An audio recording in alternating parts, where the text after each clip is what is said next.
AC ডায়নামোতে একটি শক্তিশালী চুম্বক থাকে এবং সেই চুম্বকের মাঝখানে একটি আর্মেচার থাকে এবং এই আর্মেচারের যে দুটো প্রান্ত সেটা দুটো স্লিপ রিংয়ের সঙ্গে যুক্ত থাকে এবং এই স্লিপ রিংগুলোর সঙ্গে দুটো ব্রাশ যুক্ত থাকে এবং এই যে ব্রাশ দুটোর একটা প্রান্ত তো স্লিপ রিংয়ের সঙ্গে যুক্ত থাকছে, আরেকটা যে প্রান্ত সেটা আমাদের বহির্বর্তনীর সঙ্গে যুক্ত থাকে। এবার আর্মেচারটি যে রয়েছে সেটাকে আমরা কি করি, সেটাকে আমরা বিভিন্ন যান্ত্রিক উপায়ে ঘুরিয়ে থাকি, ঠিক আছে। এবার সেটাকে যখন আমরা ঘোরাচ্ছি তখন কি হচ্ছে, দেখো আমাদের যে আর্মেচারটি সেটা আমাদের চুম্বকের মাঝখানে রয়েছে, মানে সেটা একটি চৌম্বক প্রবাহের সঙ্গে জড়িত রয়েছে।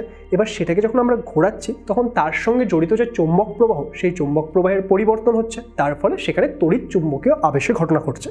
এবং এটা যেহেতু একটি বদ্ধ বর্তনী, সেই তড়িৎ চুম্বকীয় আবেশের ফলে যে তড়িৎ বিভব বা আমাদের তড়িৎচালক বলের সৃষ্টি হচ্ছে, সেটার জন্য এখানে আমরা একটি তড়িৎ প্রবাহ পেয়ে যাচ্ছি।